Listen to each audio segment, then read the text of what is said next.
function in a society where we have to have money to eat, to have our clothing, our shelter.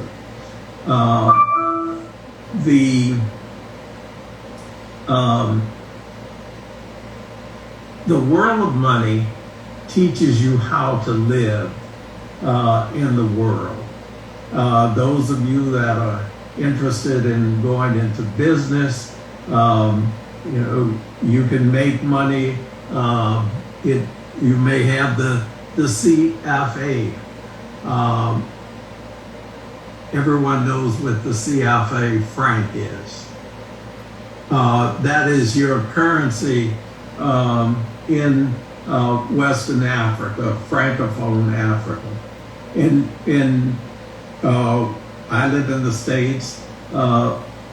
Madam Sabrina Lamb lives in the States as well. We do our transactions primarily in the U.S. dollar.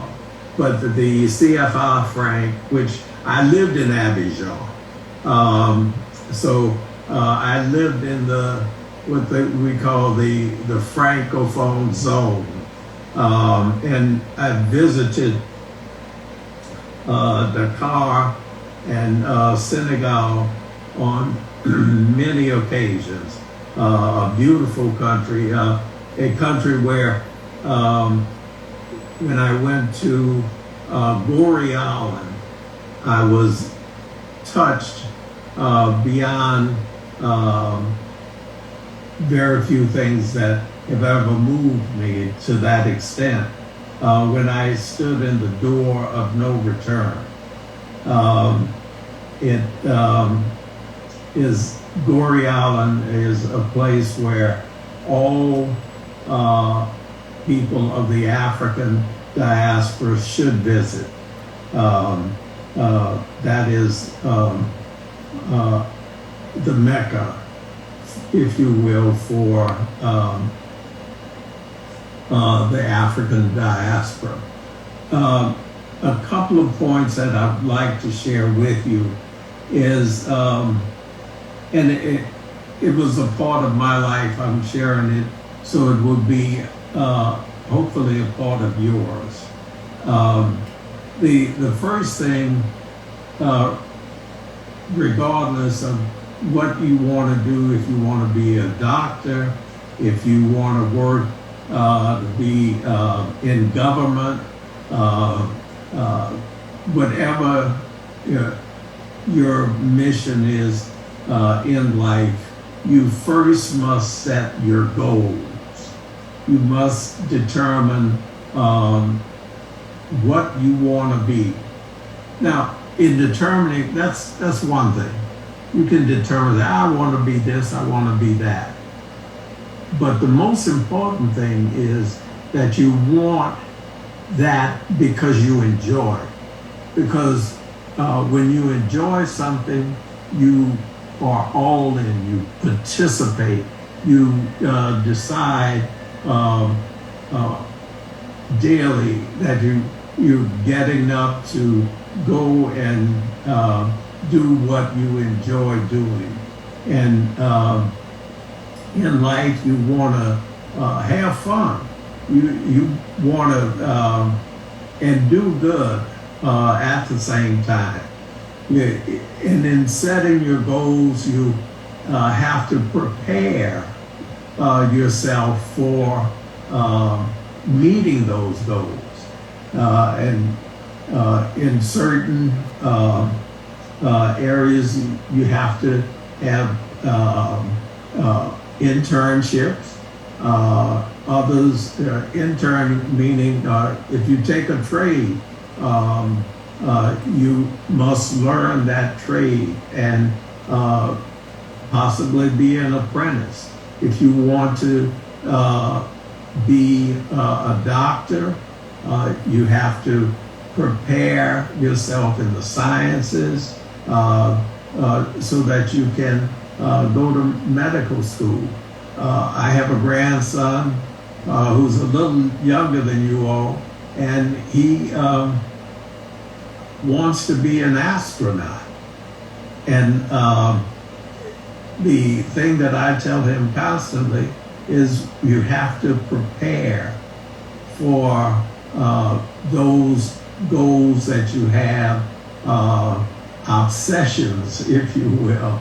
To be obsessed means that you're focused on something in particular. And always make sure you have fun doing it. Because as a mature person like I am, why go through life and not enjoy what you're doing? The other thing that I'd like to share with you is that when you function in the world, as I said, having money, working for money, and you try to work in areas, again, that you enjoy and that prepares you better for meeting your goals. There's a saying that I enjoy using, and it speaks to the use of money. And it is to,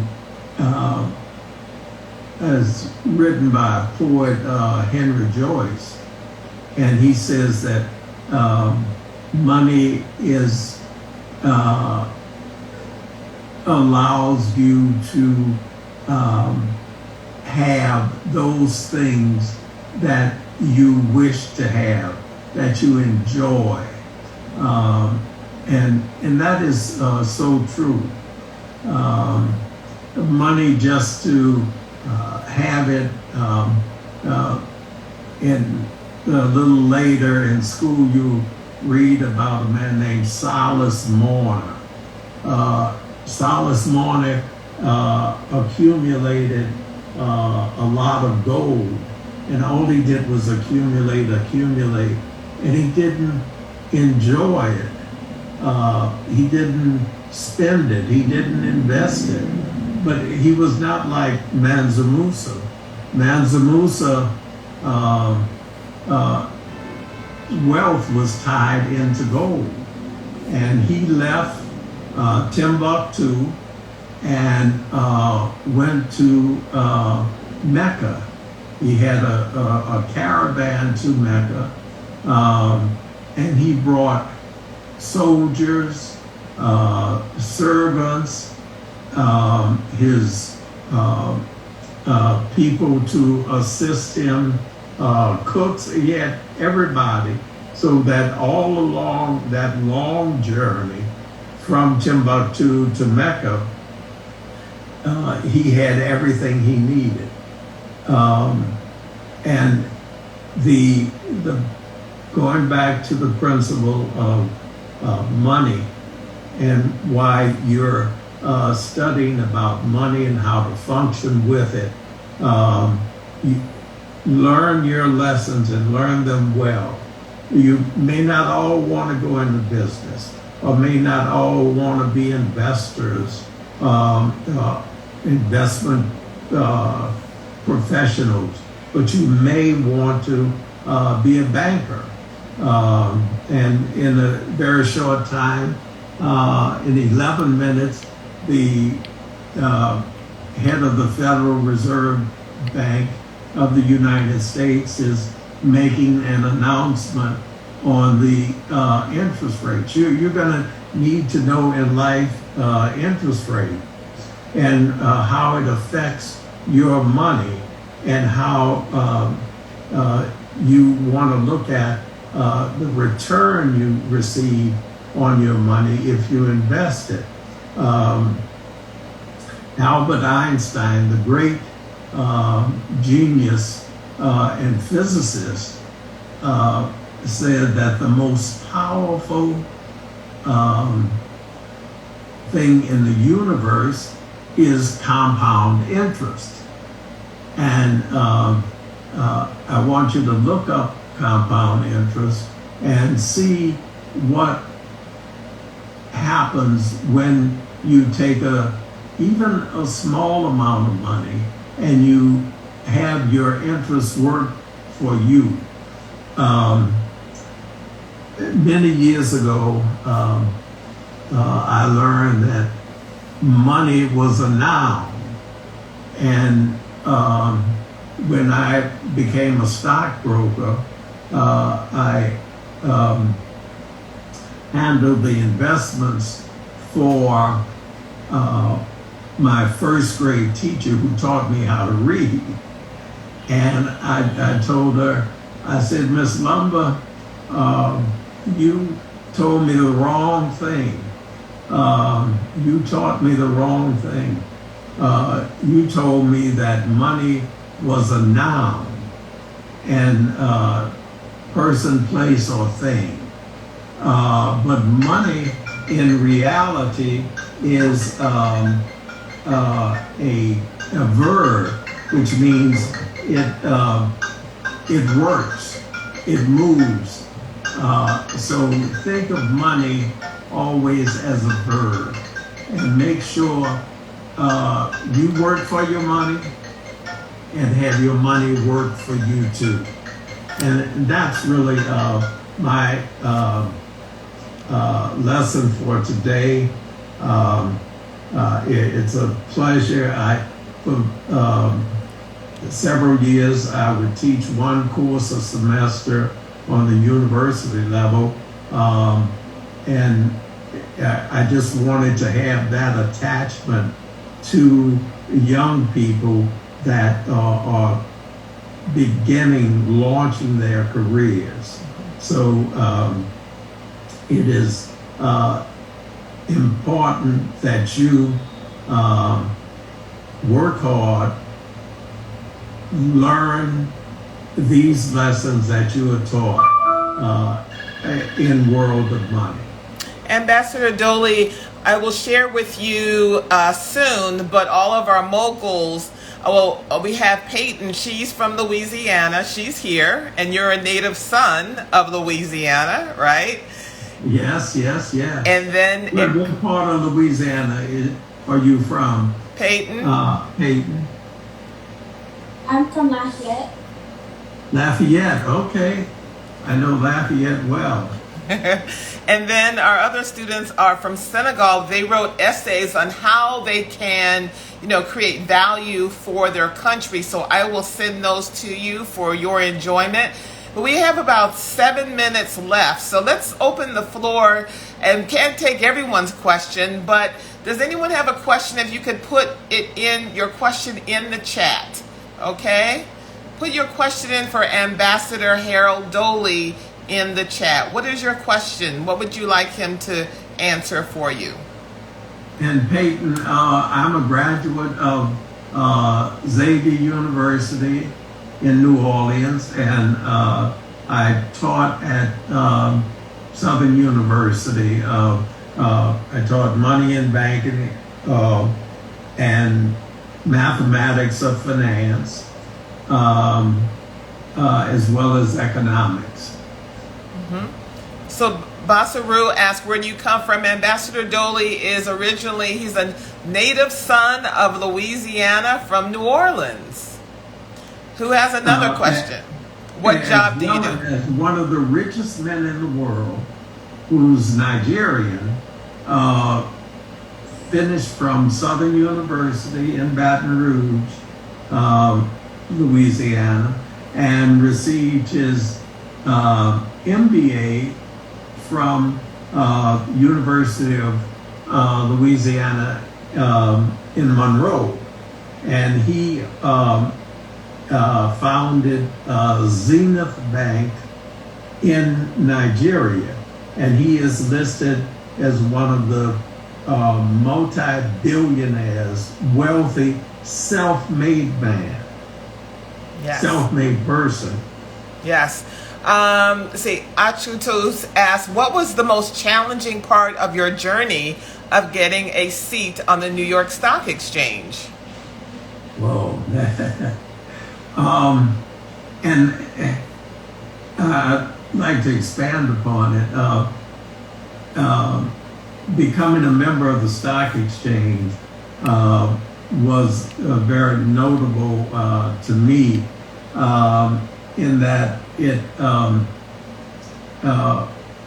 was new territory for African Americans, people of African descent, people of the African diaspora. I saw myself as someone that was opening doors. I am the only African American that owned a seat on my own seat on the New York Stock Exchange. Others leased seats and rented seats and were part of a group that bought a seat, but I owned my own. And I did it because I set my goal when I was 13 years old.